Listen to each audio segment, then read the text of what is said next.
Hey everybody, happy Monday. Corey Weeds here. I want to post a little video. Um, my Facebook post the other day about the person that reached out to me in what I felt was an inappropriate way for a potential booking caused a lot of people to comment, which is great. I'm always amazed at what people comment on versus what they don't comment on. It resulted in a lot of phone calls. It resulted in a lot of emails and Facebook messages. But the reason for the video now is because a lot of the phone calls and texts and Facebook messages mostly surrounded or were around. Did I have time to talk to you? Could I spend some time on the phone talking to you about the best way to apply for gigs and what have you? And I just simply my time doesn't allow me to answer all of those calls, um, and emails in a appropriate amount of time. So I wanted to post this video. I also wanted to let you know that I do a series of podcasts with my good friend Will Chernoff, and they've been really fun. And the website, I'm typing it in right now, is jazzofficehours.com. Jazzofficehours.com. We've done two, and I think Will is working on the third one now. We recorded it the other day, and we talk a little bit more about this in that podcast. So check it out, jazzofficehours.com. So I'll keep the rest of this relatively short because I don't think it's that difficult. Um, Basically, when reaching out to presenters for gigs, use common sense. Um, don't address the potential person as "Hey, bro." In my case, "Hey, Weeds." My friends call me Weeds. But when you're approaching somebody, I'm not suggesting you need to show me so much reverence that that's not what I'm getting at. But you can approach me professionally, whether it's "Dear Corey," or if you feel more comfortable saying "Mr. Weeds." I'm uncomfortable with that, but "Dear Corey" is fine. But I'm not your bro. I'm not your pal. Um, don't address me by my last name. Don't address me by my nickname that you've heard other people address me as. That's not a great way to start. Secondly, do your research. We have this thing called the internet, and it takes literally 5 seconds to go to, in the case of Frankie's Jazz Club, if you're looking for a booking there, it takes 5 seconds to go to the club and see that we're not open on Mondays and Tuesdays and Wednesdays. So if you are going to ask for a gig on those days, it will better inform you, knowing that we're not open on those days. However, maybe you have something that's a very special event that you think is going to draw a lot of people that I would be interested in. That's fine. But that's something that's going to inform your email, and going to help you email me in a better way and have more success. Um, you can also see what kind of music is played there. I think when you visit the site, it's pretty obvious that we're featuring local bands. We are featuring international bands. We're a feature type club. We're not a hotel lounge. We're not a cocktail lounge. We're not a piano bar. So approaching me with, "Hey, I play piano. I can do solo, trio, duo, quartet, quintet. I can do whatever you want." The reality is, I don't want anything. What I would tell you I wanted is I want you to present to me what you would like to present. That's what I want to know. I don't have time to tell you what I want, but what I can tell you is we're not a cocktail bar. We're a jazz club. We're a feature jazz club. Take a look at the kind of music that we feature there. Take a look at the kind of music.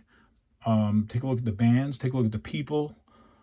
Take a look. Just do some research before reaching out to me. And that goes for any club or any presenter or any association or organization. Do a little bit of research, because nothing impresses me more when I get an email where the person has taken the obvious steps to research the place that they would like to play at. It just it, it, it That resonates with me. I don't need your life story in an email unless your life story really informs your music, and really um, is really a bigger part of your music and your story. But even then, I think that can be done in a very concise way. I think what you need to understand is that people like me and other presenters are getting dozens of emails a day, sometimes hundreds a week.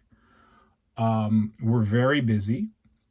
And in the case of me, I'm trying to manage my own playing career. I'm trying to manage my own record label. So I don't have a lot of time. I'm going to give you as much time as I possibly can. So your pitch to me needs to be clear, it needs to be concise, and it needs to be easy. Um, so I don't want 17 videos. I don't want 16 embedded MP3s with everything that you've done from now until 5, 6 years ago. I would like a clear, concise, professionally written, courteously written email with what you're proposing to me. Now, I probably should have started this whole thing off by saying every presenter is different. So, what I'm telling you here, I don't mean to be speaking for presenters as a whole. I'm just speaking for me. Clear, concise, professional. And I think that those are common sense type things. Don't send me everything in one email. I also don't think there's any problem with, in my case, like in Frankie's case, I don't have something on the website that says this is how we like to be approached. Because I feel if sometimes I do that, people don't listen and I get frustrated, or, I might miss something because people will make assumptions based on something that's written on a website. I like to start a rapport with people. I like to establish a relationship with people. And I like to get a little bit behind what's happening in the music sometimes. So I don't think there's any problem with reaching out to somebody first and saying, hey, my name is so and so. I'm just getting ready to send out some solicitations, and I wanted to know if there's anything specific that you would like. And I have a form email that would go back to you saying, yes, this is what I would like. But I think this thing really boils down to just using common sense. There's no trick. There's no standard way. It's just common sense. Be professional, be respectful, be courteous, and try to put yourself in the shoes of me or whatever presenter you're reaching out to. I think it's important.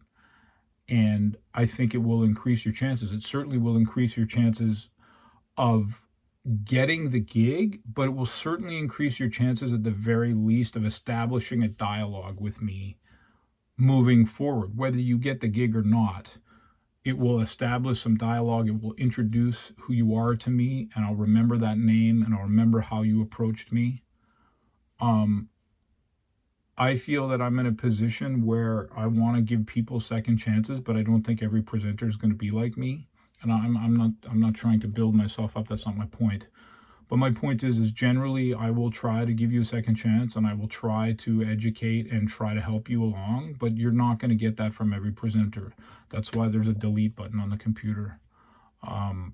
They'll just delete and you won't hear from them. So, anyways, I hope this helps. And as I said, you can check out jazzofficehours.com. It's a really cool project that I'm involved in with Will Chernoff. And it's been really successful. It's where you can submit questions, and we do one podcast a month, and we address as many questions as we can. But I just felt I wanted to do this separate video. I would love your comments. I would love your comments. I would love your criticisms. I would love your comments. I'm just sort of trying to put this out there for people in order to help them. That's really my goal here. I have no other goal other than to help you. And as I said, I got a lot of emails from people. So anyways, there it is. I hope you have a great Monday. And feel free to comment in the section below. And I'm happy to engage in some dialogue that way with you. Ciao.